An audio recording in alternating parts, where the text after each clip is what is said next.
Oh, okay. Hey guys, welcome to the Splittin Twigs podcast. Today we are with Jerry Rollins. I'm super excited to bring him in, so let's just hop right into this, guys. Producer!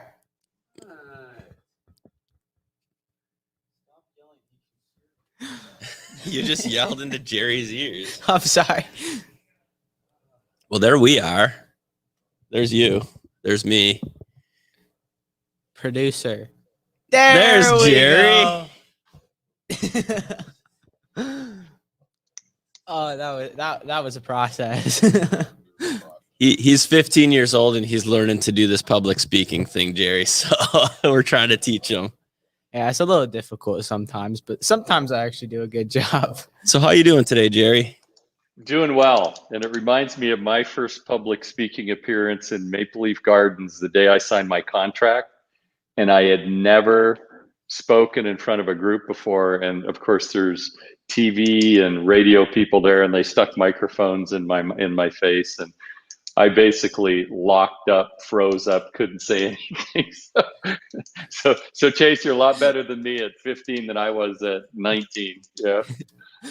So I got to ask you, Jerry, I seen a picture from you with the, I think it was the Phoenix Roadrunners at the time, because we're down here. We're in Phoenix, Arizona right now. And I got to say, your hair compared to Chase's hair here, you guys are pretty comparable. You know what, Chase, you see what you have to look forward to, right?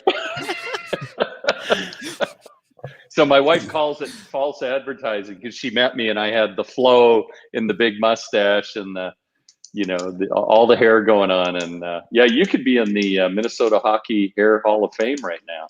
You've got it going on. Thank you, man. So tell us a little bit about yourself, Jerry, for everybody out here watching that isn't familiar with who you are or who your dad was. Sure. So grew up in Canada, and my dad, one of three children, dad played in the NHL for many years in Toronto, Chicago, and New York, and then went on to a coaching career in both college and professional sports. Had a successful coaching career. I grew up primarily in Vancouver area, was the family home until my dad retired. And then he started coaching at University of Calgary. He was actually the inaugural coach there. Oh, wow. And so a lot of my childhood from like 5 to 12 was in Calgary. My sister and my brother still live near there. And as a matter of fact, my niece is raising a couple little hockey players up there right now in Calgary. So it's coming down, third generation. That's fourth awesome. generation, I guess. Yeah. So then dad went back into professional coaching. I moved back to Vancouver area, I guess at 13, and ended up not being a good kid through my my early high school years, and was given kind of an ultimatum. I was fairly good at school, but I always liked to make money more than go to school. So I always had jobs. I was always playing on 2 or 3 teams and every sport imaginable. It didn't matter what it was. Rugby, soccer, baseball, volleyball. And so at age 17, I was kind of given an ultimatum. I was actually drafted in junior by the New Westminster Bruins when I was 15, but I had no interest at the time of playing junior hockey. I just wanted to hang out and work. But when I had a little ultimatum by my family at 17, it's you got to either focus on school, go get a full-time job, which jobs at that age are kind of like you go work in the lumber mill or you go out as a fisherman. So, it wasn't really great. And a family friend let me know that a hockey team was interested in me. At the time, they were in Flin Flon, Manitoba. The Flin Flon Bombers, which back in the day, they were still in the Western Canadian League. So we had 10 or 12 teams at that time across 4 provinces. So I left home to go play on a 10-game tryout in the Western Canadian Hockey League. Dang, that is sick. Yeah. So went on my tryout, my first tryout game. We were in Regina, Saskatchewan. And I got on the ice and went behind the net with the puck, and a big guy came and tried to hit me, and I knocked him down.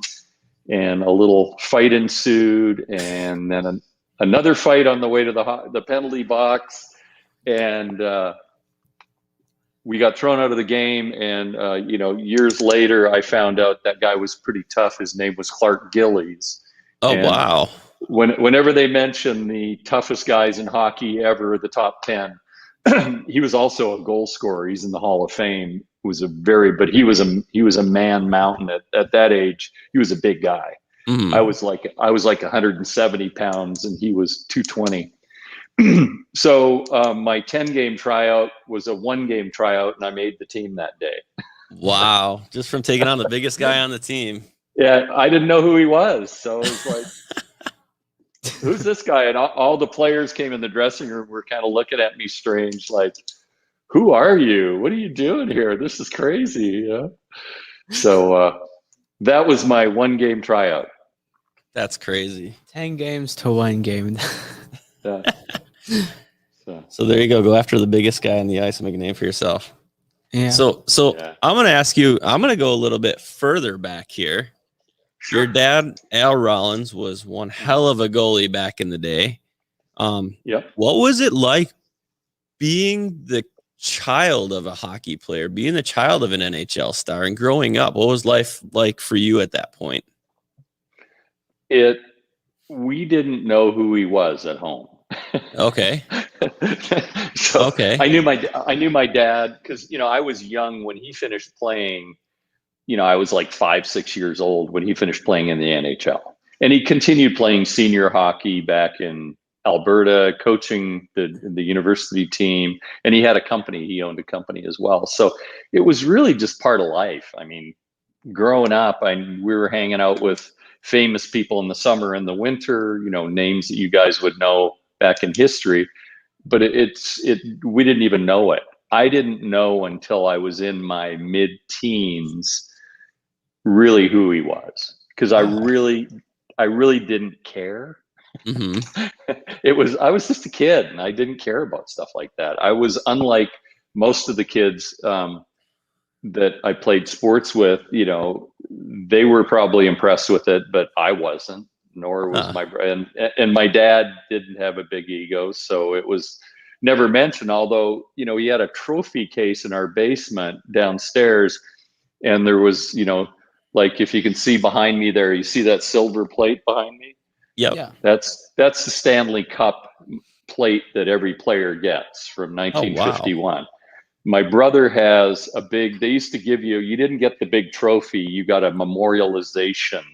My brother has the Hart Trophy, and my sister has the Vezina Trophy. So, wow. Those things, and he had all these other things. I mean, there's also a cup up there for player of the week in the NHL and all this other stuff. So he had trophies everywhere. I didn't even know what they were, and nor did I care. Like, the last thing I wanted to do on a Saturday night was watch Hockey Night in Canada. I wanted to go outside and go tobogganing or skating or do something else. But, hockey was like, oh God, do I have to go to the rink again? This is driving me nuts. So I wasn't as crazy about it as a matter of fact, I think at age 12, I quit playing for a year because it just bored me. I didn't want to play.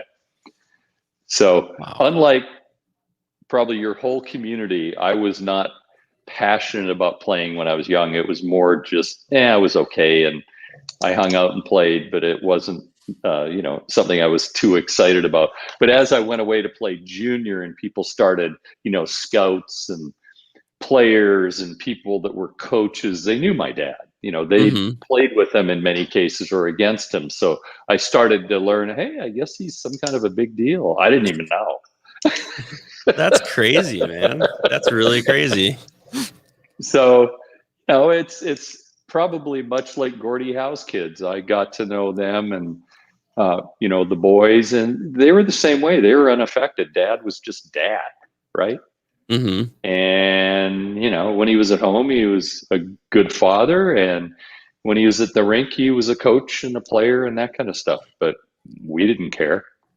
That's crazy. You always think that, the kids would be all excited and stuff. And I've never talked to the kids of an NHL player. And to hear that's really surprising to hear. Yeah, it's just, it's no different than if your dad's a policeman. You like your dad and you're proud of your dad, but that's what he does, right? Or a garbage man or a mailman, whatever it may be. That's true. That's what parents do. They go to work. Right. Hopefully. Yeah, I got a lot of years of working yet. Yeah, that's good. So speaking of all these big names that you've hung out with, I heard you played on a line with Wayne Gretzky. Not on a line. I was a defenseman, so I played defense on a power play with Wayne Gretzky. So yeah. As a matter of fact, little trivia. So Blaine Stoughton, if you've ever heard that name, you got to Google the name. So he's one of the few players ever that scored 50 goals in both the NHL and the WHA. I think he did it once in the WHA and twice in the NHL. The guy was and I played junior with Blaine. He's actually in town this weekend. His granddaughter's playing in a big tournament down here, and she's a future star. I think she's 12, and she's already getting talked to about scholarships to college and that type of thing. So yeah, Blaine and me, I was on defense. Kevin Morrison was the other defenseman. He was a really good defenseman at the time. And so played with he, and Marc Messier was there that same year as well. So I told you about that. Marc Messier played a lot of years. You did play with a lot of names in Indiana. Yep. But then the team, they signed us all to big contracts, and then the owner folded the team. He also owned part of the Edmonton Oilers. So I guess he owned part of two teams. He decided to fold the team about 20-some games into the season and disbanded the team. So that team went away quickly, and Wayne and a couple other guys went up to Edmonton, and the rest of us went our separate ways. Yeah. Did you guys because obviously Wayne Gretzky is considered the best player to ever live. Did you guys know how good he was when he played with him? Okay. So I'm going to stop you for 1 second. Because my father just rolled over in his grave. Yeah, that's true. So we're not going to name the best. I will say Wayne Gretzky is legend. But there was this guy named Gordie Howe, who's legend. There's this guy named Bobby Orr, and I either saw or played with or against all of them. I mean, there were so many amazing players. Yeah, Wayne is, arguably.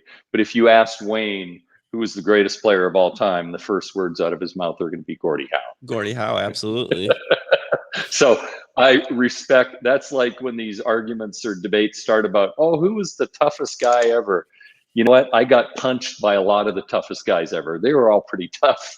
And everybody lost a fight at one time or another, just as if, we're talking about the greats in history, and I hate to demean or diminish any of their histories, but yes, we knew he was great the first time he got on the ice, the first time I saw him. But go back 3 years, when I was my first year in Toronto playing in the WHA, Wayne was playing in Sault Ste. Marie, and my coach from junior hockey went from Winnipeg to Sault Ste. Marie. And so my coach, Muzz McPherson, called me. I was in Toronto. I had a couple days off. He said, "Hey, come on down to St. Catharines. There's this kid playing I want you to see. He's like 16 years old." At the time, I think he was 15. 15, wasn't he?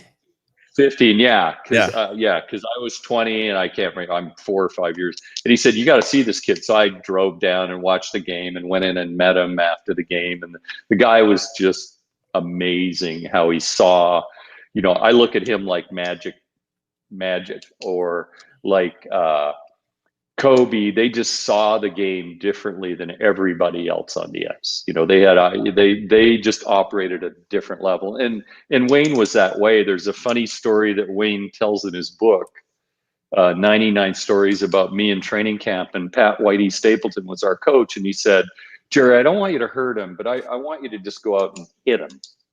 Just hit him clean, rough him up a bit, see if he comes back. Because I know he's been in junior, but just, hit him a couple times." And I was I'm certainly not, as good a skater as any of those guys, but I'd never embarrass myself as a skater. I could keep up with anyone.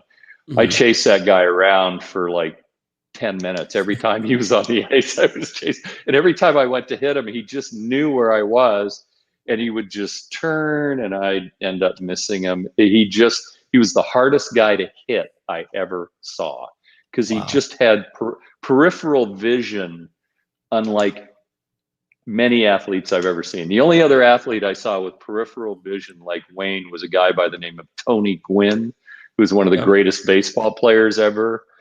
And Tony had the same peripheral vision that Wayne did. I got to see it for many years in San Diego, and he was a neighbor of ours in San Diego when I lived there. I got to know him a bit. The guy could see behind him, just like Wayne could. So their vision and their vision around the ice was just amazing. Whereas I couldn't see anything unless it hit me in the head. I just didn't have great peripheral vision. So that was my time. So in Wayne's book, he wrote about 3 pages about my father and how he respected him in his career, because Wayne got great knowledge of the history of hockey. He always has been a total student of the game, whereas he wrote about a paragraph about me. But he gave tribute to my father, so I thought that was very thoughtful of him. Yeah, no, that's really good. Hockey is definitely a family sport. I mean, it brings family closer together, and it is a good way for youth to grow up, I think, and a good sport to grow into. Sandra Murray here, she's from Michigan. She's a huge follower of our show, and she said, "Gordie Howe, my Red Wings heart is smiling right now." But I don't know if Sandra's aware or not. What team were you drafted by the NHL?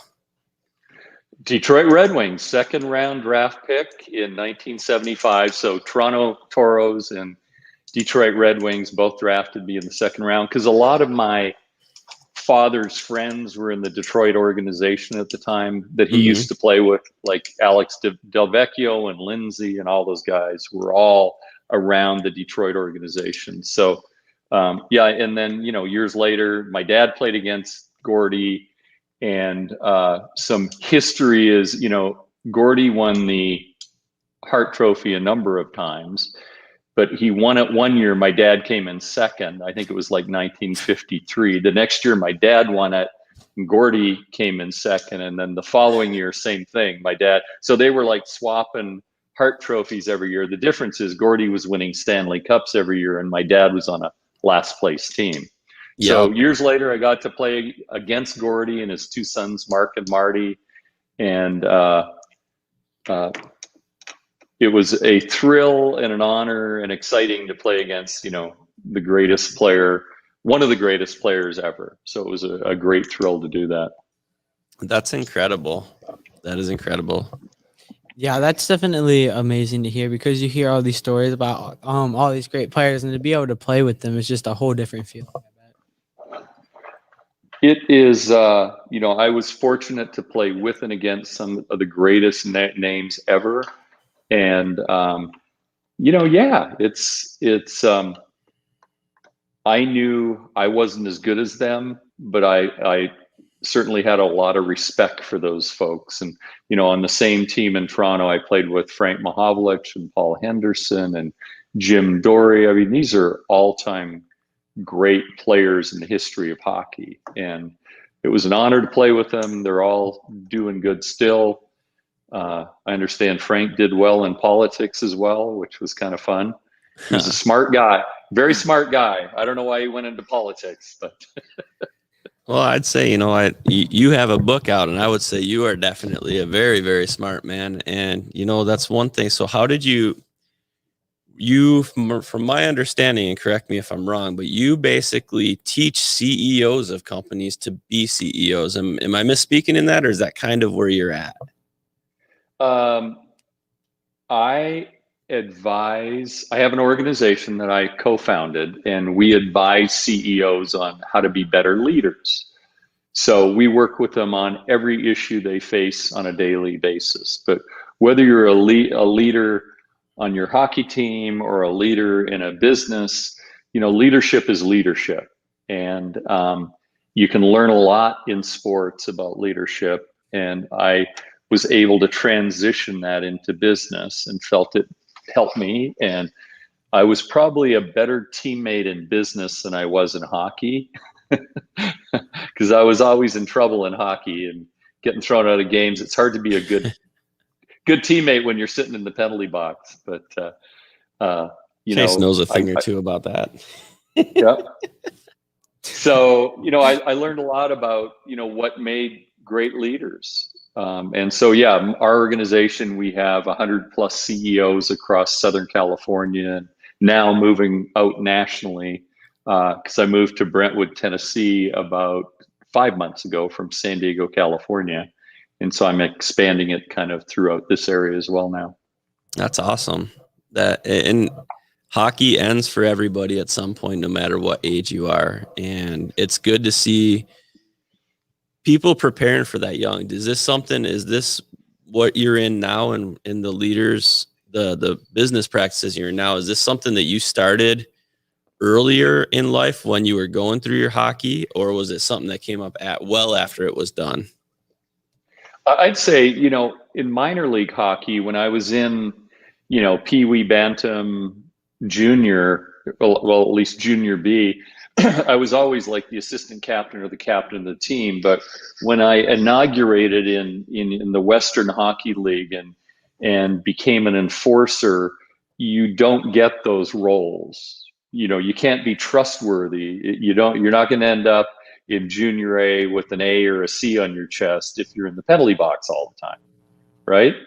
You got to be doing more for the team. So that's where my leadership, I felt like I always protected my fellow players, but I probably could have fought a bit less and contributed a bit more if I'd had good guidance in my early years. But it was what it was. I have no regrets. It was a lot of fun. I got paid well and got to do it. But no, I when I went into business, because I dropped out of school when I was playing junior hockey, because unfortunately back in the day in the Canadian League, Western League especially, they pay you more to not go to school than to go to school.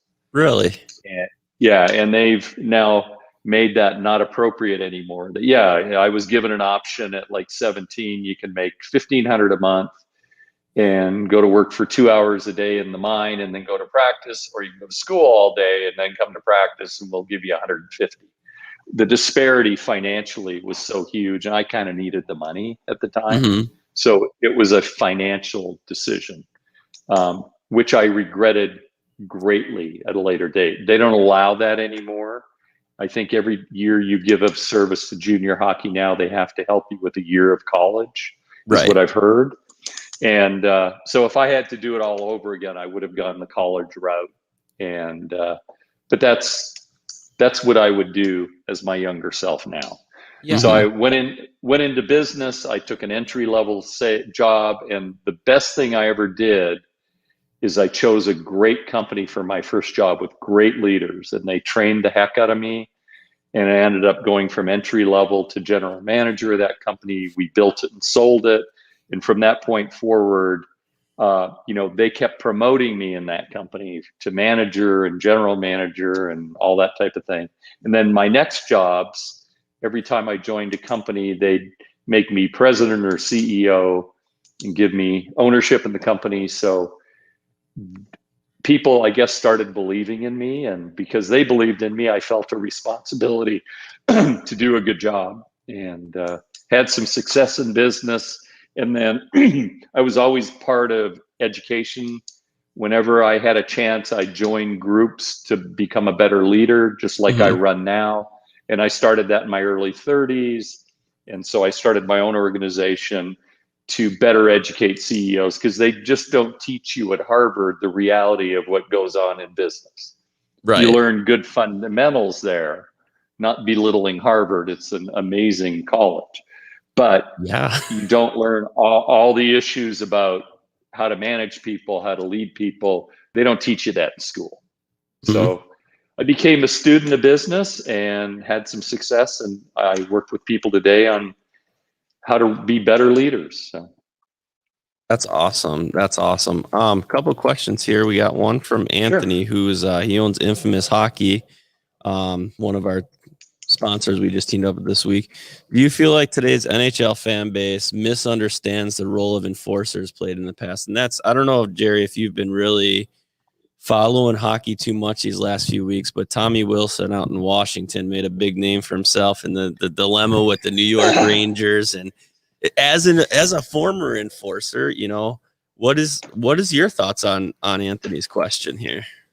So what I would say to you is, you know, Tom Wilson is not only a very tough guy, but he's a very talented player as well. It's just at times he goes over the edge, and there was no one in New York that could answer the bell. Now, I saw a lot of guys try to, but there was no one there. And so, you know, shame on New York for not having someone that's both talented and tough. So a dear friend of mine who coaches in Hong Kong now, Barry Beck, if you've ever heard of the name Barry Beck, he was one of the most talented, tough players in the 70s and 80s, former captain of the New York Rangers. And Barry could still shred Wilson today. Barry is ripped. He's ripped. He's 63 years old. He could still take just about any guy in the NHL. And I'm not joking.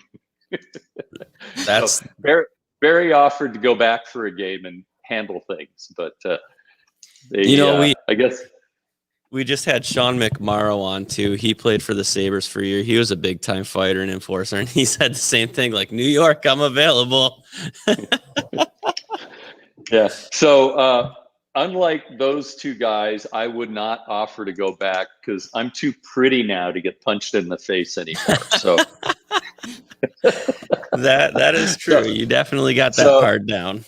So, you know, after getting as pretty as I got through the years, not getting punched, I think when I had my nose rebuilt in my mid-30s because I couldn't breathe anymore, the doctor came out after. He didn't know anything about my background, and he said, "Were you in a really bad car accident?" And I said, "No."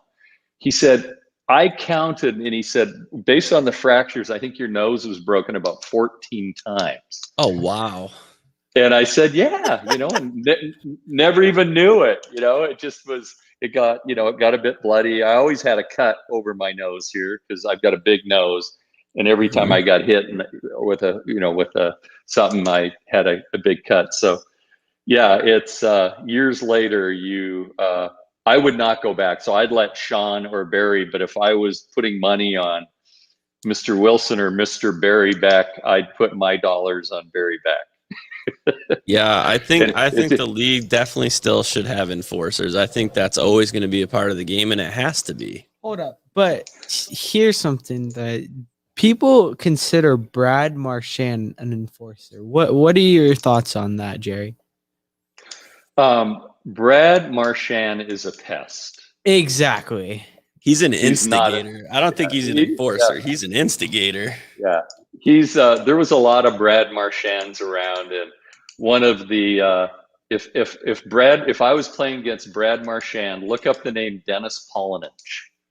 Dennis Polonich. He was captain of the Detroit Red Wings back in the day. And Denny was 5'6". I played junior with him. Then he played in Detroit. He was top 3 in the league every year in penalty minutes, usually got 15 or 20 goals. Denny was an instigator who would take on anybody, including Dave Schultz. He was 5'6", 165 pounds. Wow. And Denny would take on anybody, anytime, anywhere.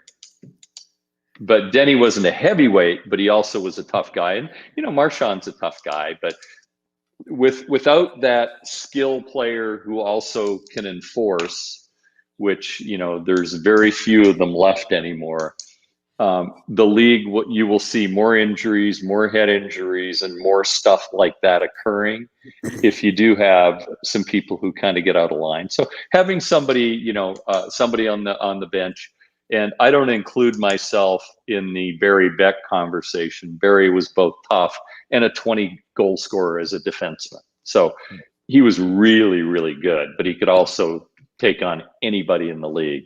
And so I think there's a place for those players. If it was modern day and I played, I wouldn't fight as much. I would work more on my skills and, have half as many penalty minutes. But back in those days, it was the Wild West, and I was living in it. Yeah, it's just a different game now. I mean, with all the technology we have and like our skates and stuff, our sticks and everything, how light they are now, it's a different game in that aspect. But then the players, like you look at like Wayne Gretzky, how good he was, and all the top names like Mario Lemieux, and then you look at Connor McDavid or Austin Matthews, and it's just a whole different game. But any of those four players you just mentioned would be great in any era. Frank Mahovlich, or, anytime people are talking about, if you ever saw Gordie Howe, Bobby Hall, Frank Mahovlich without a shirt on, they were massive, big, tough human beings who are also super skilled, right? Yeah. And there's always a time and a place for them in the game. But the 70s were more of the Wild West era with expansion and, teams in the WHA, NHL. Some of us guys got to play and enforce, but I would call myself an enforcer versus a goon, because there were goons on teams who literally sat on I always played a regular shift in every team I was ever on. There were guys on the teams who got off the bench once every 3 or 4 games to get in a fight. And that was never me. So that's good. Yeah, and Sandra brings up from Michigan again, obviously being a Wings fan like we talked about a little while ago. Probert and Couture were enforcers. Marchand is just clown-like. No disrespect to any actual clowns out there. Yeah, and Probert and Couture could both play. I mean, they were both good players. I mean, they could score. They could play a regular shift. They always did. And they were extremely skilled. And there's always going to be big, tough guys around. It's just, if I were advising a young guy these days on whether to be the toughest guy on the team and score 30 goals or score 50 goals and not have as many fights, I know which route I would take. And which route would that be? 50 goals, baby. It's what pays. That's true. Goal scorers get paid and enforcers get replaced. I thought you were going to say something else. No. Goal scorers get paid. So, yes, they do. McDavid is unbelievable. He's definitely the definition of that right now. But go ahead. Absolutely. I'm sorry. Yeah. So, no, you get paid to score goals. So that's the route I would take. Yeah. What did Connor McDavid do? He got in 54 games, 105 points. Yeah, 105 points in 54 games played. That's 2.1 points per game. He's a generational player. He's the player, one of 2 players of this decade. Yeah. So there's more coming. Yeah, I like Connor Bedard. Yep. He looks amazing as well. Yeah, and then they have that one Russian kid who played the other night. His name. It starts with an N, but they compare Connor Bedard to Sidney Crosby, and then they compare this Russian kid to Ovechkin. Yep. There's a lot of good players out there, and sometimes there's a lot of good players who were drafted first over many years, who, because of health, other issues, never achieved greatness like some of these players who were going to be the next Sidney Crosby. So, the road is littered with great players who never reached their full potential. And, I look back at some of them that I knew that were amazing players, just never achieved greatness in the NHL for whatever reason. Yeah. So talking about the generational player and how you describe Connor McDavid as a generational player, we often see, from the days when you played to the days now, the biggest difference being the sticks, wood versus composite. But what are some of the differences in equipment you see as far as even just the development of the skates, the pads, the helmets? What was it like being in that era and playing during that time, equipment wise and gear wise? It's a great question. So I grabbed one of who's the captain of Anaheim. I grabbed one of his starts. He's from Calgary. I'm blanking out, but I grabbed one of his sticks a couple of years ago. So I played my whole generation with wooden sticks, and I've still got one of my old sticks. I took one of his sticks and went to center ice and was ringing them off the crossbar with a wrist shot, repeatedly with that stick. I mean, and with my old stick, there's no way I could do it from the blue line, but not from center ice. Those sticks are so amazing. The difference in skates, back in those days, we'd have 2 pairs of Bowers or tacks, right? And they were leather. And I'll never forget, you'd take the blades off before training camp. You'd soak them in the jacuzzi and then wear them around in the house to break them in, because otherwise your feet would be bloody from breaking them in. I got a pair of the newest skates a couple of years back, went into the clubhouse, put them in the microwave, put them on, and they fit like a glove. And they were beautiful. They were lighter, they're more protective. So all the equipment is so light, such good protection that, anyone putting it on would be faster today than they were back in the day. Because that stuff was heavy. And as soon as you start sweating, it gained a lot of weight, right? Like I used to lose, I played in the pros from 190 to 205, but wherever I started a game, I'd lose about 8 pounds in water weight during a game. And then just from the equipment, right? And then you'd put it right back on after the game, drinking soda, of course. But or at least what we called soda back in the days. It had Labatt's on it usually. So the equipment is technologically so much better, and I feel the athletes are better, bigger.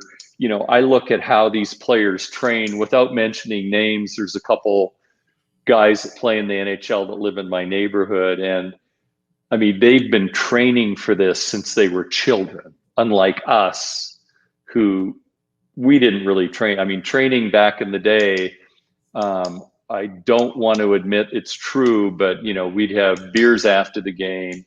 I'd usually have a cigarette in between periods, and that was not uncommon, unfortunately. Right. Different generation. Different generation. The generation these days, these kids, they're healthier, they're in better shape. They grew up, training year round. We didn't train year round, or even my dad or Gordie Howe. They played baseball all summer. That was the only training they did until they went to training camp. It was baseball. And Gordie Howe and Al Rollins and a lot of these guys were great baseball players. I saw my dad play a lot of baseball after, he retired from playing in the NHL. My God, I remember him putting balls, 2-3 home runs a game. He was such a good athlete, playing in senior ball leagues, and so yeah, I thought he was a better baseball player than he was a hockey player. So. But they didn't draft Canadians back in those days to play baseball like they do now. No. And was there even did Canada even have any teams back then? How long ago did the Blue Jays and stuff come around? No, they didn't, but they had AAA teams in like Toronto and Montreal. Montreal had a team. Montreal had the Expos. But there was some Clark Gillies. What a lot of people don't know is he used to play baseball in the summer, and he got drafted by the Houston Astros to play baseball. Before he got drafted to play hockey, he was a big, slugging, either first baseman or catcher. I can't even remember, but he was a great baseball player as well. A lot of hockey players were good golfers, good baseball players. I want to go. Absolutely. If we'd played football, we would have been good football players. But of course, there was no football in Canada back in the day. Yeah, I would want to play golf. I actually convinced my dad to take me to Top Golf one of these days. So I'm going to go over to Top Golf, and that's going to be super fun because I always love going golfing. It's just fun, My dad could still beat me at golf when he was in his 60s and I was in my 30s and 40s. So he was a good golfer too. And I break the rule. I'm not a good golfer, never was. I can hit the ball a long way, but I just never know where it's going. So. Is it a slice or a splice? I don't know what I'm doing today, but that ball's going somewhere. It's going a long way out of bounds somewhere. All right. Toronto Blue Jays, 1976. So Sandra is our fact checker for us as well. Toronto Blue Jays in 1976. Yep. So I don't think when your dad was playing in the NHL, I don't think the Toronto Blue Jays were around. Not a thought yet. But so you played in. Go ahead. Tommy Lasorda and my dad were good friends, and Tommy played in the Montreal AAA team back in the day when my dad, and then they both coached in Spokane. Tommy was coaching the Dodgers farm team. My dad was coaching a senior men's team. And so we got to know the Lasorda family there, and they tracked back. When my dad was playing hockey in Toronto, Tommy was playing baseball in Montreal. Wow. But it was a AAA team at the time. Okay. So basically what I'm hearing, Chase, is you need to start playing baseball somewhere in the summertime. This seems to be a common denominator between all these names you're naming. Wayne Gretzky was a good baseball player. Mark Messier was a good baseball. We always used to go out and play during training camp. Blaine Stoughton was an amazing baseball player. And those guys were all goal scorers and great baseball players. I've hit a baseball before. Like my friend in the neighborhood I live in, he plays baseball. And he brought a bat and a baseball to we have a big like 200, 300 foot long field back out there. And so he just tossed the ball to me, and I swung so hard that it went all the way across the entire field and then over the wall back there. Baseball. A lot of Canadians. So the town I grew up in Canada sends the team to the Canadian Little League World Series more often than any town in Canada. Surrey, British Columbia, if you check it out. So all the kids I grew up with went to the Little League World Series, Canadian Little League World Series, and many years later, many of them ended up getting baseball scholarships down in the States, University of Washington and other schools. So do you play baseball in your off time? Not anymore. I did until in my 40s, but I just didn't want to tear a knee or an ankle. So I do anything where I don't get hit now. So that's smart. Any sport where I don't get hit. So water polo. Yeah. No, I enjoy walking and anything where I don't get hit, because when you're my age and you get hit, it hurts a lot more than it did when I was young. And so where are you at right now? Are you up in Canada? Are you in California? So lived for 40 years in San Diego, California. And then about 6 months ago, my wife and I relocated to a place called Brentwood, Tennessee, home of the Nashville Predators. Oh, okay. And we've got a couple Predators living in our neighborhood. So go Preds. I hope they win Monday night. Who are they playing? They're playing the Carolina Hurricanes, so it's going to be tough. That's going to be a good matchup. I love the Hurricanes. They've got a great team and a great coach. Great team, great coach. Mm-hmm. Svechnikov gets called for so much stuff that he doesn't do, though. Poor baby. He's getting paid millions of dollars on the penalties. You know what? Doesn't matter. Chase, that's what I used to say to Kerry Fraser, who wrote a book about his years in NHL referee. He used to give me a whole bunch of penalties that I never deserved. So, what are you trying to read? Beautiful golf course in your hometown, Surrey. Nice golf courses in Surrey. Yeah, Surrey, British Columbia is a beautiful town, and I've done a couple interviews up there recently with some of my old friends who have bought the book. So great town. Dylan says, "Go Preds." They have really good golf courses down in Arizona. I'm pretty sure they've hosted a lot of pro tournaments out here with like Tiger Woods. They do, yeah. San Diego. Scottsdale. Phoenix, Scottsdale, you golf year round, beautiful golf courses. There's also a lot of golf courses down in Brentwood, Tennessee, a lot of private clubs within 5 minutes of our house. So That's awesome. Keep you out, and especially with COVID and stuff. I mean, that's one of the socially distant sports that you could still play. That's true.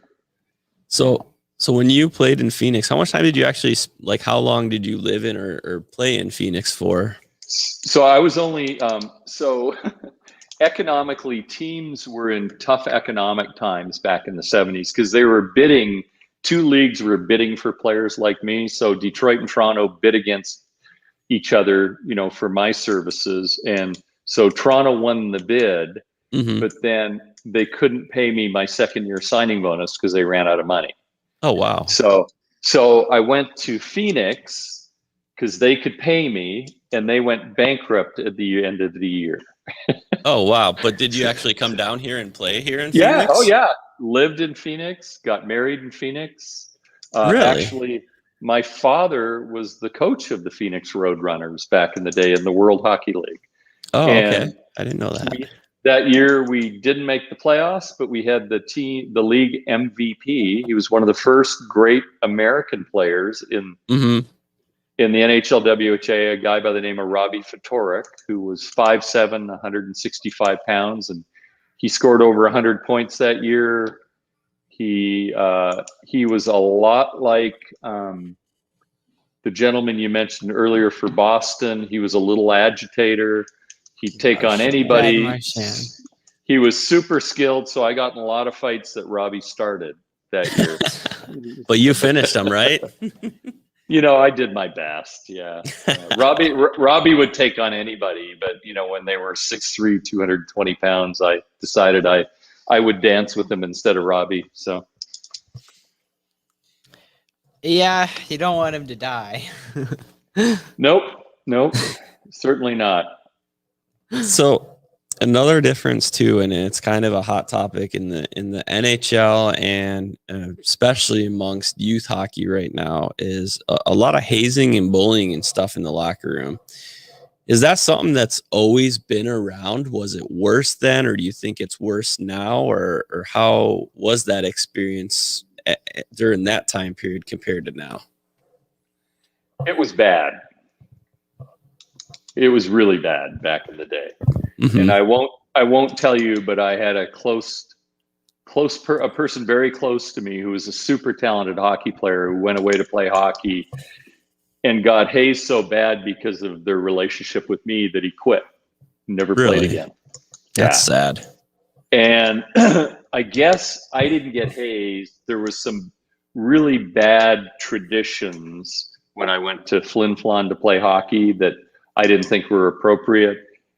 I didn't get subjected to them. I joined the team mid-year. My first fight was with Clark Gillies. So I think the players on the team kind of looked at me and went, I don't think I'm going to pick this kid out and haze him. But it was bad. It was really bad. And yeah, there's no place for that in sports. There's no place for that. It happens in business too, whether you know it or not. Really? It probably happens in the military. It happens in all walks of life. It happens in all walks of life. So whenever I saw it occurring in business or in sports, I let people know it wasn't appropriate and probably wasn't popular because of that. But I don't believe in watching somebody get subjected to something like that and allowing it to happen. So no, absolutely. So anyway, there's times when you got to stand up for things that are the right thing to do. And, again, some of the toughest, most courageous guys I ever played with, I just mentioned 2 or 3 of them were 5'6", 5'7". It wasn't that they were the toughest, but they would never back down from anyone. And I always respected people like that. If somebody, I remember the captain in Swift Current was a guy by the name of Dwayne Sutter. Yeah. And he ended up with a long career in the NHL. And Dwayne probably weighed 170 pounds, and I was bigger than him and probably tougher. But anytime we played against them, he would seek me out and he would challenge me any chance he got. And after 2 or 3 times, I just went, "Come on, buddy, I don't want to do this anymore." I'm tired of beating you up. I respect. He always gave a good account of himself, but I always respected people that stood up.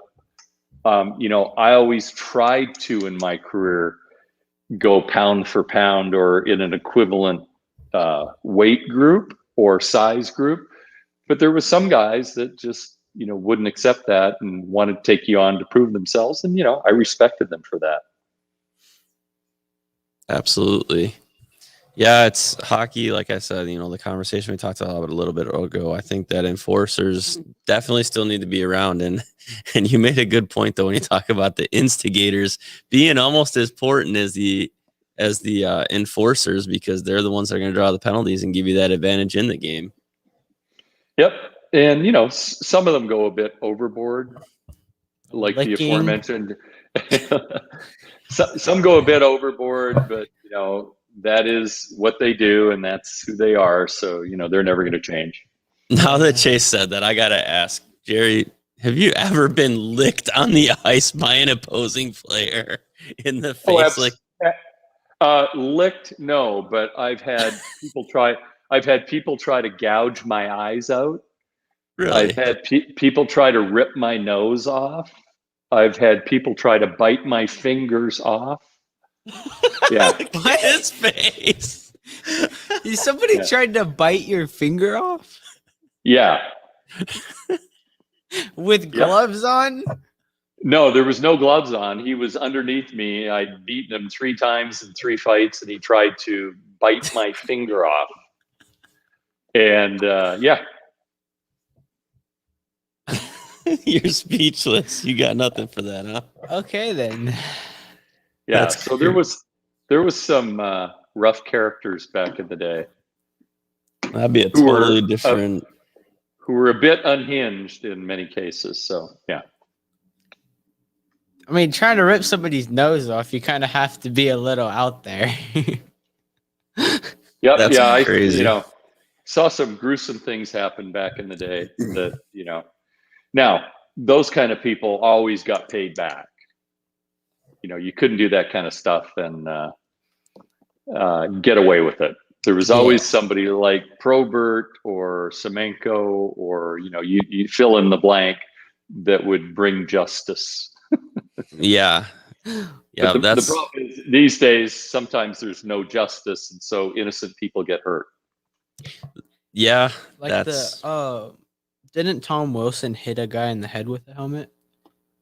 So I don't know if he hit a guy in the head with the helmet. Maybe Jerry's shaking his head. Maybe he has a little insight to that instance. Well, actually, I did once.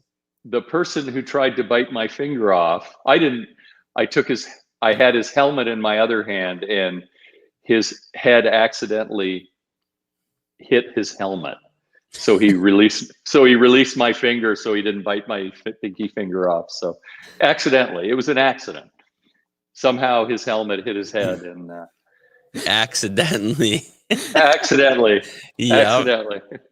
Unfortunate series of events. But I see you still got all 10, so he must not have been successful. I seen you go like that. Yeah. 10 fingers, and I've got all my teeth. Got a lot of scar tissue, but that's part of the game back in the day. So right.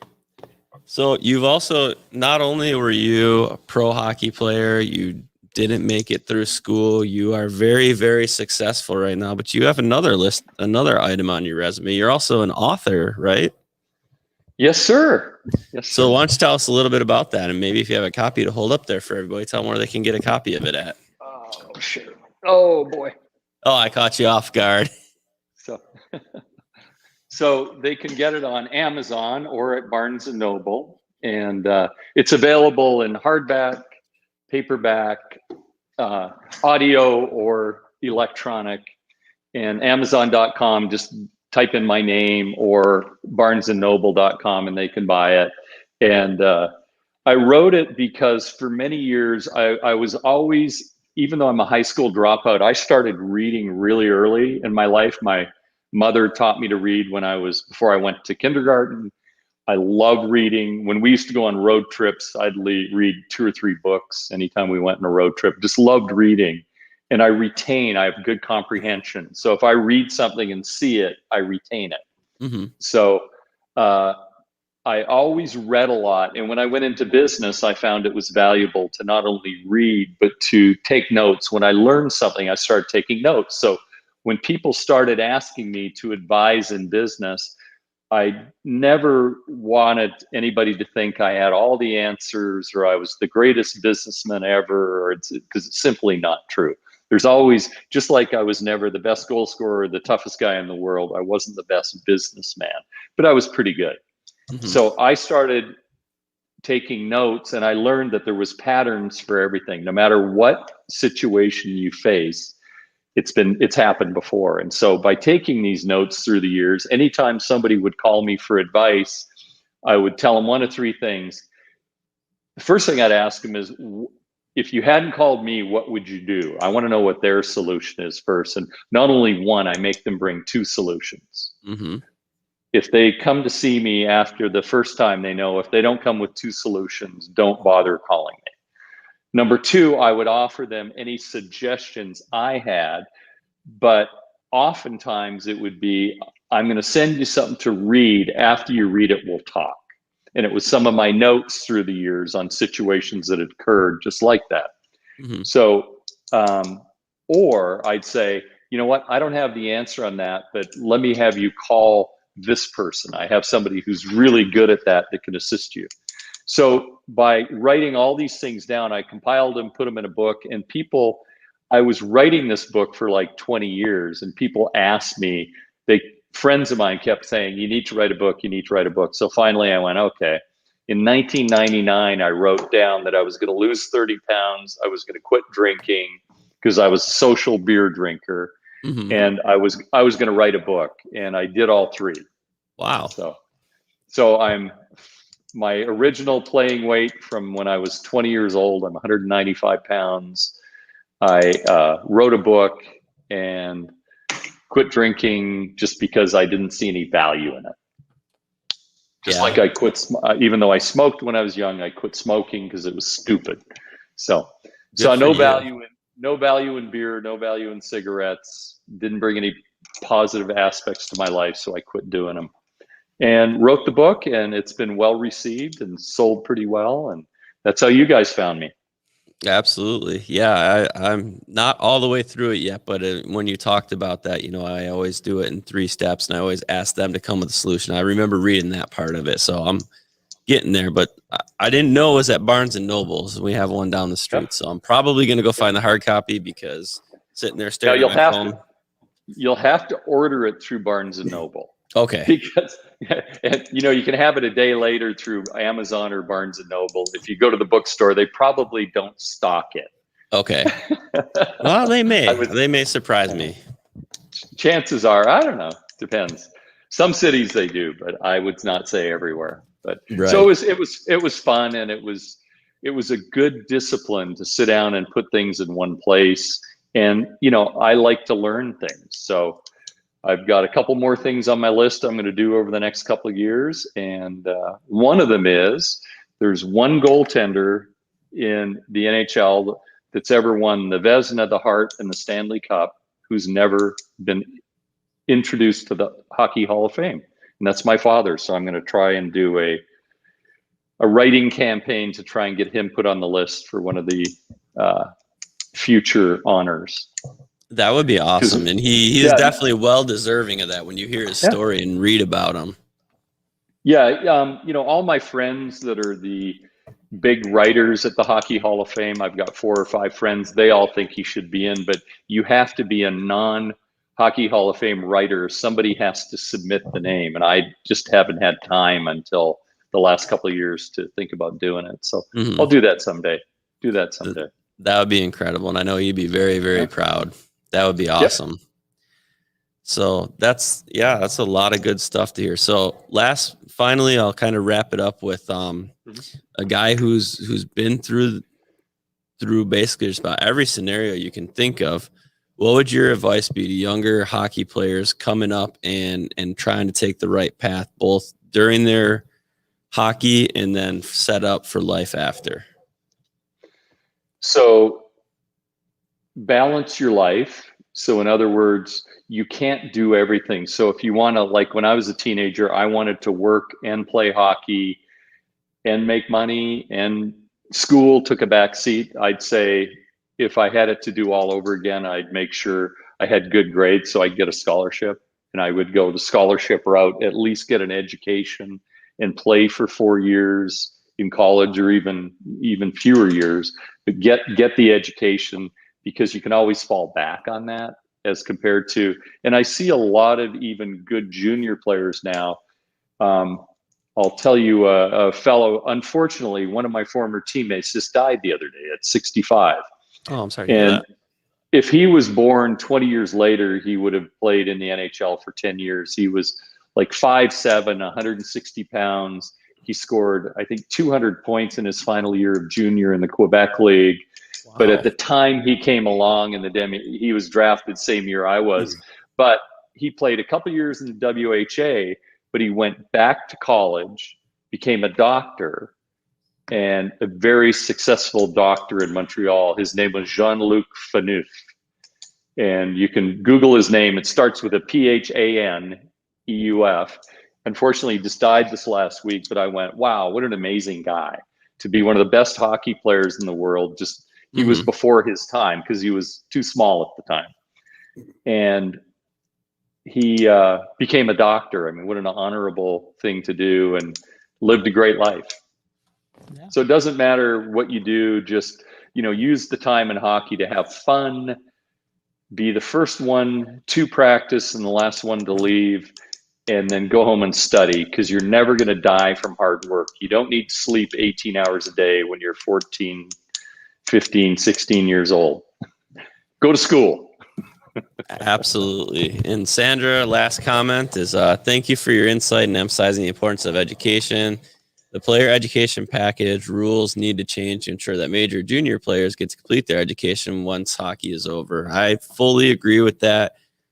In the if I'm not mistaken, in the WHO, I'm pretty sure that every year that you play for their league, that year, after you graduated high school, they'll pay for your college. So like if you graduate high school at 18 and then you play for them until you're 20, you'll get 2 years of free college. That's correct. And they do that now, and they implemented it. I think it's one of the best things that ever happened, because it was a bad era. But it was what it was. In my dad's era, they dropped out of school at 15 to go away and play hockey. So, it's just what you did back in the day. No different than any other generation. So education. So here's a trick question. Who do you think the most successful person with the last name of Howe was? His son. Which one? Come on. I'm not gonna lie. Okay. I don't know his kids' names, so you got me stumped. So Mark Howe is in the Hockey Hall of Fame. Marty Howe had a long NHL career, but there's this guy named Dr. Murray Howe, who was a very successful junior hockey player, played for the junior wings, went up to Canada and played with Gretzky, who was a good hockey player, just not the biggest guy like his two brothers, and became a world-renowned doctor and radiologist in the area of Toledo. And he wrote a foreword for me in his book, and his dad's name was Gordie Howe. That's awesome. So little known outside of the area of Detroit in hockey, is one of the most successful Howes was this guy named Murray. That's crazy. And, like I said before the show, we're kind of, what we like to do is to educate the younger players on the roles to take. And to see this comment here from Dylan that he's going to his first year of major juniors, and this helped a lot. Thanks for the advice. Just to have that one impact is what we're all about. And that's incredible. So I'll leave you with one statement. So I promised my mom when I was leaving Vancouver to go away and play hockey in Flin Flon that I'd finish high school. And so I didn't want to be a liar. So even though I dropped out at the age of 44 after I sold my first 3 companies and was financially independent, I went back and got my GED at age 44. Wow. That's so crazy. So I promised my mom, and I sent her a copy of the diploma and said, "Hey, Mom, I got it." So you know what? And she was prouder of me for doing that than all the money I made in business or playing professional hockey. She was proud because I kept my commitment to her. Exactly, keeping the promise. Set a good example for my great nephews and nieces. Dang. That's I awesome. didn't know that Dylan finished high school. Yep. So Dylan just saw him finished this high morning. school last Friday. He's the one that we were just thanking for the advice from you. Good. I hope he does, and go to college. Get a free ride. That's the theme of the day today, because we just had Christian, like I was saying, from Budapest, Hungary, and that's kind of what he wrapped up with too, was the importance of education and setting yourself up for life after hockey, because it does end for everybody, whether it's at age 12, age 20, or age 40. Yep. And, have fun playing it. It's a great game, but, get what you can out of it if it's provided, the free education. Even if you go to a Division III school and play hockey, it's great. I mean, who cares, right? You get to play hockey and get a free education. Right. Yeah, that's big part of joining the military, free education. It's always educate yourself to be better. Absolutely. So, awesome, Jerry. Well, it's been real. If you have anything else to say to everybody out there watching. Yep. So I want a picture in like 20 years of your son. I want to see if he's still got the flow or if he's got my hairline. So the biggest predictor of what your hair is going to look like is your father. Oh God. my dad, he has his hair and it goes like this and then it ends right here and then he has a little line like that. My dad's downstairs and I don't think I'll have his hairline. My brother already has his hairline, but hopefully I don't have my dad's hairline. My dad lost his hair in his 30s and I should have looked at him and said, I'm not going to have the flow when I'm 35. So Oh, I think you could still have it. It would just be like from here down. You could still probably grow it out, but I think it would look good on you. Business in the front, party in the back. Absolutely. Yammer Yager. That's his motto, I think. Absolutely. All Guys, right, it was a pleasure meeting you. Absolutely. Yes. It's been great having you on. We appreciate it. And now comes the most ending part. The entertaining part of the show is Chase ending the show for everybody. Chase? I love this part. Hi, guys. Thank you for coming on to the Splittin Twigs podcast. Today was an amazing podcast with Jerry Rollins. I'm so excited to see you guys next week when we have another podcast. Bye, guys. Have a great day. What do you think, Jerry? Is he getting better? Was that okay? He did good. You did Thank good. you. All right. You did good. Good job. Hell of a lot better than I did.